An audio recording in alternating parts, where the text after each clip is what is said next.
This family photo from 1912 looks innocent, but the toy the child is holding hides a dark secret. The photograph arrived at the Pennsylvania Historical Society on a gray Tuesday morning in March 2019. Elena Vasquez, a senior archivist with 23 years of experience cataloging the region's industrial past, opened the package with practiced care. Inside lay a sepia-toned portrait, its edges worn soft by time, depicting a black family of 4 standing before a modest wooden house. The image bore the date stamp of a studio in Manonga, West Virginia, a name that made Elena pause. She knew that name. Everyone who studied American labor history knew that name. It was a name synonymous with tragedy, with loss, with the darkest chapter of America's industrial age. The family in the photograph seemed ordinary enough at first glance. A stern-faced black man in work clothes stood beside a woman in a simple cotton dress, her hair wrapped beneath a modest headscarf. Between them stood 2 children, a girl of perhaps 10 years and a boy no older than 6. They stared into the camera with the solemn expressions typical of early photography, when long exposure times demanded stillness and smiles were rare luxuries.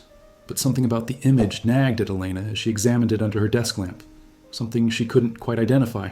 Something that whispered of secrets buried beneath the surface. The accompanying letter explained that the photograph had been found in the attic of a demolished home in Pittsburgh's Hill District, tucked inside a water-damaged Bible alongside pressed flowers and faded prayer cards. The sender, a construction foreman named Michael Torres, had almost thrown it away before noticing the Manonga stamp. His grandmother, a retired schoolteacher who had dedicated her life to preserving black history in Appalachia, had told him stories about that town. Stories about darkness and fire and men who never came home. Stories about black miners whose sacrifices had been erased from the official histories. Elena adjusted her magnifying glass and leaned closer to the photograph. The father's hands were rough and blackened. A miner's hands, she recognized immediately. Coal dust had a way of seeping into skin, staining it permanently like a tattoo that told the story of a man's labor. The mother clutched a worn Bible, her knuckles tight with tension that even a century-old photograph could not hide. Her eyes held a sadness that seemed to reach across the decades. But it was the boy that drew Elena's attention most powerfully. In his small hands, he held what appeared to be a carved wooden bird. She could make out the shape of wings, a curved beak, the suggestion of feathers etched into the wood with remarkable skill. She made a note in her catalog. Black family portrait, circa 1912. Manonga, WV, child holding carved wooden object. Bird? Canary? The word canary made her fingers hesitate over the keyboard. In mining communities, canaries were not simply birds. They were warnings. They were the difference between life and death. And for black miners in the segregated coal fields of early 20th century America, they were often the only voice that couldn't be silenced. Manonga, West Virginia, in 1912, was a town built on coal and sustained by desperate hope. Immigrants from Italy, Poland, Hungary, and a dozen other nations had flooded into the narrow valley, drawn by the promise of steady work in the Fairmont Coal Company's mines. Alongside them came black workers from the Deep South, men fleeing the terror of Jim Crow, the sharecropping traps, and the ever-present threat of lynching. They sought freedom in the coal fields, only to find a different kind of oppression waiting in the darkness underground. They lived in segregated company houses, bought their food at company stores that charged them higher prices, and sent their children to underfunded company schools. Elena spent 3 days researching the town's history before she found the first connection to the photograph. Census records from 1910 listed a black family matching the description. Isaiah, age 34, born in Alabama, listed as Negro. His wife, Bessie, age 29, born in Georgia.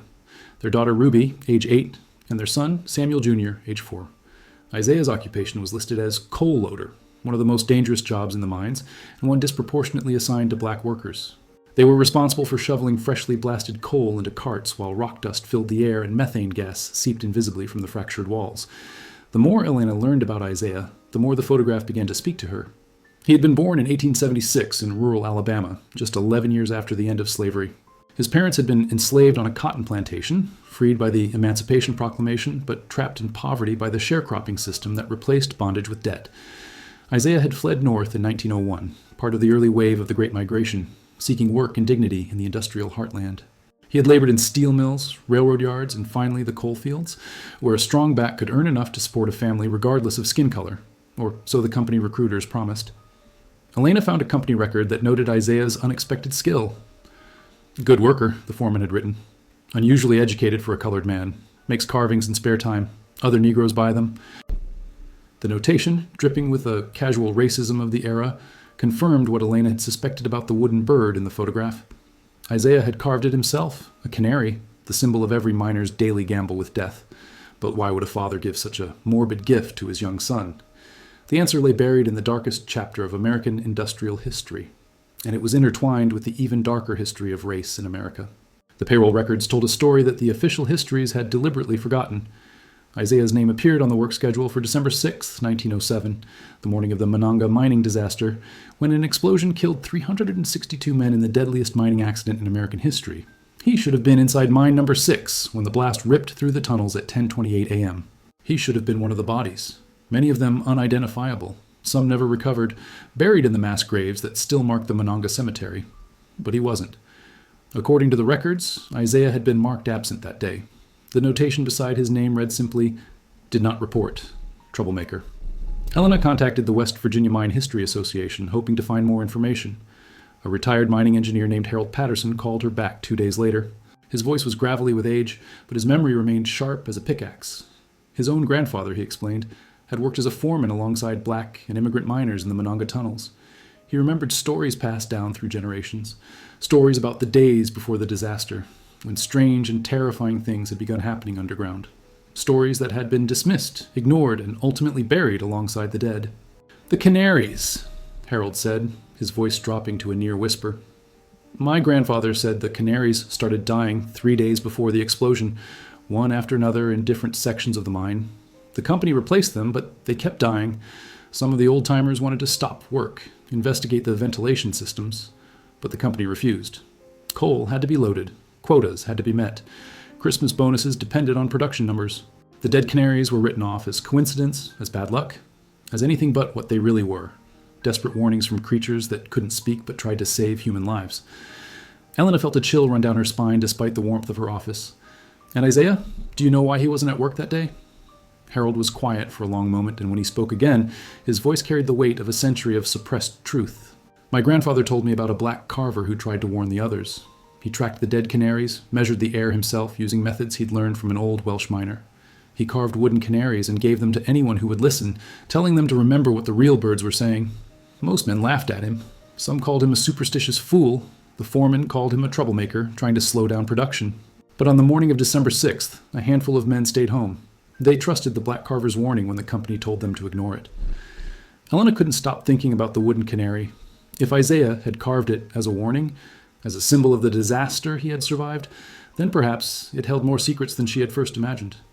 She returned to the photograph with fresh eyes, studying every detail under high-powered magnification. The bird was roughly 4 inches long, carved with remarkable skill for a man who worked 12-hour shifts in near-total darkness loading coal. The wings were folded against the body in a posture of rest, the beak slightly open as if frozen mid-song, the tail feathers delicately rendered with individual lines. And then she saw it. Along the bird's breast, where the feathers had been carefully etched into the wood, there were markings that didn't belong to any natural pattern. They were too regular, too deliberate to be merely decorative. Elena's heart began to pound against her ribs as she adjusted the magnification to its highest setting. Letters, numbers, dates. Someone had carved a message into the wooden canary, hidden among the feathers where only a careful observer with the right tools would ever notice. She could make out fragments. DC-3, vent fail, 47 ppm, reported, ignored. The numbers meant nothing to her, but she knew someone who might understand their terrible significance. She called Harold Patterson again, reading the fragments over the phone with trembling voice. The old engineer was silent for so long that Elena thought the connection had dropped. When he finally spoke, his voice trembled with barely contained emotion, cracking on certain words. 47 parts per million, he said slowly, as if explaining something sacred. That's methane concentration, the invisible killer. At that level, you're approaching the lower explosive limit. Any spark, a pickaxe striking rock, a lamp flame flickering, metal scraping against metal, could trigger a catastrophic explosion. If someone measured 47 ppm 3 days before the disaster and reported it to the company, he trailed off, unable or unwilling to finish the sentence. Elena understood with horrible clarity. The wooden canary wasn't just a symbol or a warning to fellow miners. It was evidence. Isaiah had documented the dangerous methane levels he had detected in the mine, carved the damning proof into a child's toy where the company would never think to look.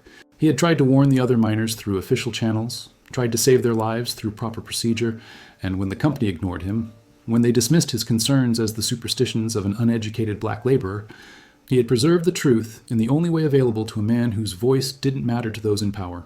The Fairmont Coal Company had ceased to exist in 1928, absorbed into a larger conglomerate that itself had been broken apart and reformed multiple times over the following decades. Tracking down the company's internal records required weeks of phone calls, archival requests, legal inquiries, and frustrating dead ends. Elena was about to abandon the search when a junior librarian at the West Virginia State Archives called with unexpected news. A box of uncatalogued documents had been discovered during a basement renovation. Water-stained correspondence, safety reports, and inspection records from the Manonga mines, all dated between 1905 and 1908. They had been misfiled decades ago and forgotten.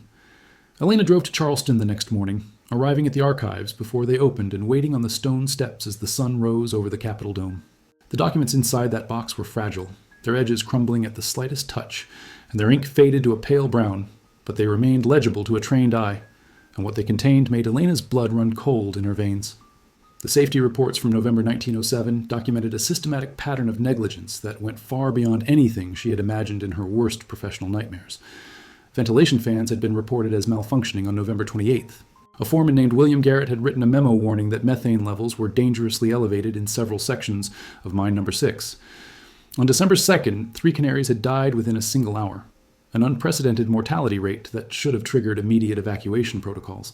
On December 3rd, the exact date carved into Isaiah's wooden bird, an inspector named Thomas Ridley had measured methane concentrations of 47 parts per million and recommended immediate evacuation and ventilation repairs. His report had been stamped "Received" by the company's main office on December 4th.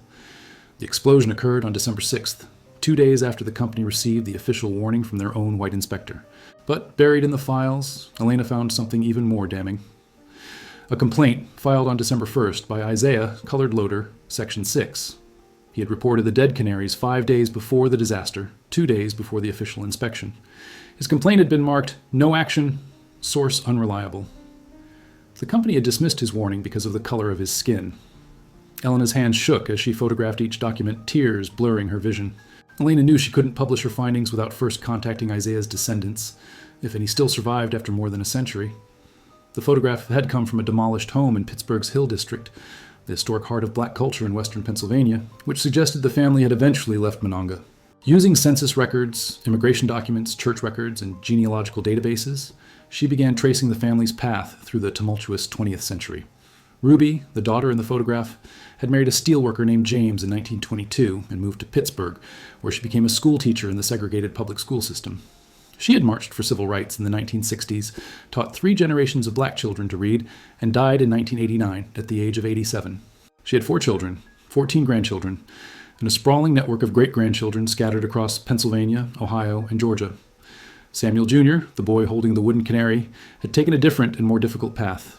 He had worked in the mines like his father until 1935, when a tunnel collapse crushed his left leg and ended his career underground. He had spent his remaining years as a janitor at a black church in Fairmont, never marrying, haunted by memories he refused to discuss, dying alone in 1971. Elena found Ruby's granddaughter, a retired civil rights attorney named Miriam, living in a brownstone in Philadelphia. When Elena explained the reason for her call, Miriam was silent for a long moment before her voice broke with emotion. "My grandmother never talked about Manonga," she said, her words thick with unshed tears.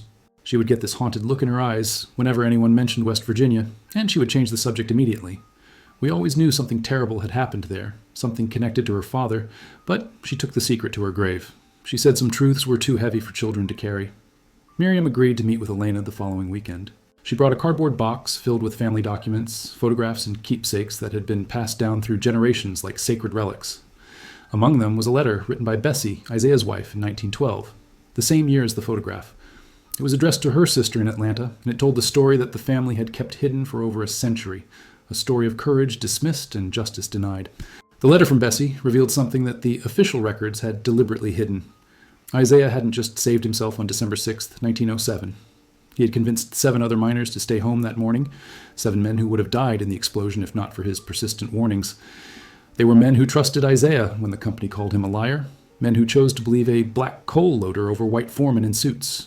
Helena realized that if she could identify those 7 men and their descendants, she would have corroborating witnesses to Isaiah's courage and the company's criminal negligence.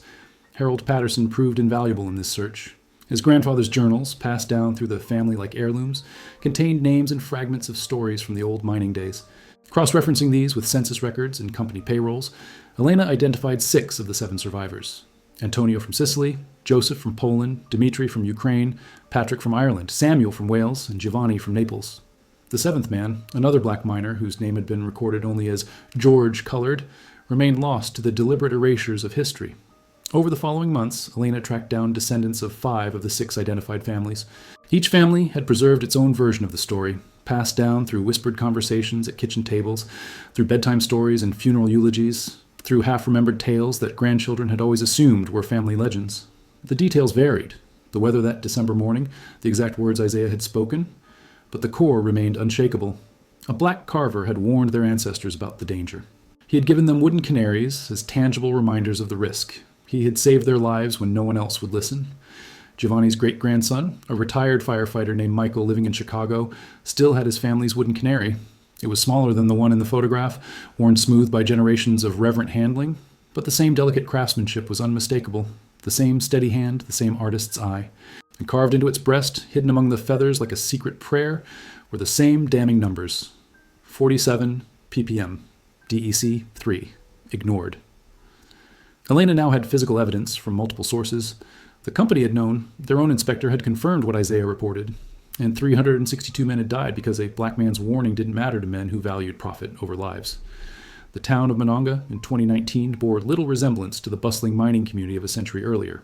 The mines had closed decades ago, victims of changing economics and depleted seams.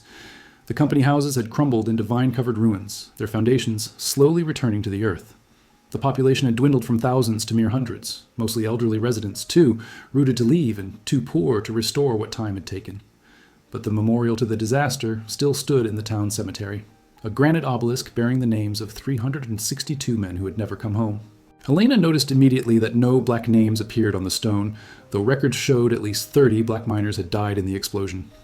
Elena stood before the memorial on a cold November morning, the photograph clutched in her hands like a talisman. She had come to pay her respects, but also to search for any remaining evidence that might corroborate her findings. The local historical society, run by a retired teacher named Dorothy, had agreed to open their modest archives for her research. The society's collection was small, but meticulously organized, the work of decades of dedication. Dorothy had spent 30 years gathering documents, photographs, and oral histories from the families who had survived the disaster and its aftermath. Among her treasures was a collection of newspaper clippings from December 1907, including an article from the Fairmont Times that mentioned a Negro laborer spreading panic among the workers in the days before the explosion. The article dismissed Isaiah as superstitious and praised the company for maintaining order despite agitation. The racism dripped from every line like poison. Dorothy also had something Elena hadn't expected. A photograph of survivors taken in 1908, on the first anniversary of the disaster. 7 men stood in a row before the memorial, dressed in their Sunday clothes, their faces solemn with survivor's guilt. Each held something small in their hands. Elena examined the photograph under magnification and felt tears spring to her eyes. Wooden canaries. Every single one of them held a carved wooden canary, their tribute to the man who had saved them. They called themselves the Canary Brotherhood, Dorothy said quietly. They met every year until the last one died in 1962, and they never stopped saying that a black man had saved their lives when no one else would listen. Elena published her findings in the spring of 2020 in a peer-reviewed article for the Journal of American Labor History titled The Canary's Song, Race, Negligence, and Silenced Warnings in the Manonga Mining Disaster. The evidence was overwhelming and meticulously documented. Company documents proving foreknowledge of dangerous conditions, inspector reports that had been received and ignored, Isaiah's dismissed complaint marked source unreliable, and 6 surviving wooden canaries bearing carved testimony to the truth. The story was picked up by national media within days, spreading across newspapers, websites, and television programs hungry for stories of historical injustice finally exposed. The descendants of the disaster victims responded with a mixture of profound grief and long-awaited vindication. For generations, they had carried the weight of 362 lost lives, never knowing whether their ancestors might have been saved. Now they had an answer, and a target for their long-suppressed anger. A class action lawsuit was filed against the corporate successors of the Fairmont Coal Company, seeking recognition and reparations for what the legal documents called willful negligence compounded by racial discrimination, resulting in mass casualty. Miriam, Ruby's granddaughter and the civil rights attorney who had dedicated her career to fighting injustice, flew to West Virginia for the press conference announcing the lawsuit. She brought the wooden canary from the photograph, the same one little Samuel Jr. had held in his small hands 108 years earlier. It had been passed down through her family like a sacred relic, from Ruby to her mother to Miriam herself, its full significance forgotten until Elena's discovery restored its meaning. Now it would take its place in a new exhibit at the Smithsonian's National Museum of African American History and Culture, alongside the other 5 canaries and the documents that proved what the company had tried to hide. Isaiah's name was added to the Manonga Memorial, not as a victim, but as a hero. A bronze plaque was installed beside the granite obelisk, telling the story of the black carver who had tried to save his fellow workers when the company and the country refused to hear him. He gave them warnings carved in wood, the inscription read. When the company silenced his voice because of the color of his skin, he gave them a chance to live. 7 men survived because of his courage. Their descendants remember. America remembers. We will not forget again. On December 6, 2023, the 116th anniversary of the Manonga mining disaster, a ceremony was held at the memorial unlike any in the town's history.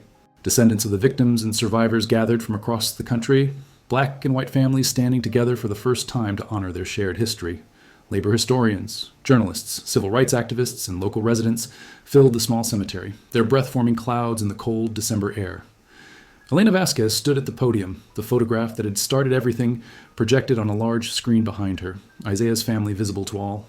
"This photograph," she said, her voice steady despite the emotion swelling in her chest, "looks innocent at first glance. A black family standing before their modest home in a mining town. A father, a mother, 2 children. They look like so many other families from that era, hardworking, hopeful, determined to build a better life. But when you look closer, when you notice what the child is holding, you see something else entirely. You see evidence of courage in the face of indifference. You see proof that one man tried to save hundreds of lives and was dismissed because of the color of his skin." She paused, her eyes moving across the diverse crowd gathered before her. Miriam sat in the front row, the wooden canary resting in her lap, tears streaming down her weathered face. Beside her sat descendants of the 7 survivors, black and white families united by a shared debt to a man history had tried to erase. Behind them stood the grandchildren and great-grandchildren of the 362 men who had died, families who finally knew the full truth of what had happened to their loved ones and why warnings had gone unheeded. Isaiah never received recognition in his lifetime, Elena continued, her voice growing stronger. He was called superstitious, a troublemaker, an unreliable source. He lost his job, his home, his community. He died in 1934 in a small apartment in Pittsburgh's Hill District, still carrying the guilt of not having saved more lives, still wondering if anyone would ever believe him. But his wooden canaries survived. His message survived. His truth survived. And today we honor his memory not just as a hero of labor history, but as a black American whose voice deserved to be heard, whose warnings deserved to be heeded, whose courage deserves to be remembered. The ceremony concluded with the unveiling of a new sculpture, a life-sized bronze figure of Isaiah himself, holding a carved canary up toward the sky, his face lifted in eternal hope. At his feet, an inscription bore the words Bessie had written to her sister in 1912. "They did not listen to my husband because of what he is. But the canaries knew, the canaries always knew, and someday the world will know too." As the crowd dispersed into the gray December afternoon, Miriam approached Elena with tears still wet on her cheeks. She pressed the wooden canary into Elena's hands, the same small bird that had traveled through 4 generations, carrying its secret message through a century of silence. "My great-grandfather's courage was hidden for so long," she whispered. "You gave it back to us. You gave him back to us. You gave his voice back to history." Elena looked down at the small carved bird, its wings folded, its beak open in frozen song, its feathers hiding a message that had waited 116 years to be heard and believed. In mining communities, canaries were warnings. They were the difference between life and death. For black miners in Jim Crow America, they were sometimes the only witnesses whose testimony couldn't be dismissed. And sometimes, Elena thought, they were the difference between forgotten and remembered, between silenced and heard, between an innocent photograph and a story that changed how we understand our past and ourselves.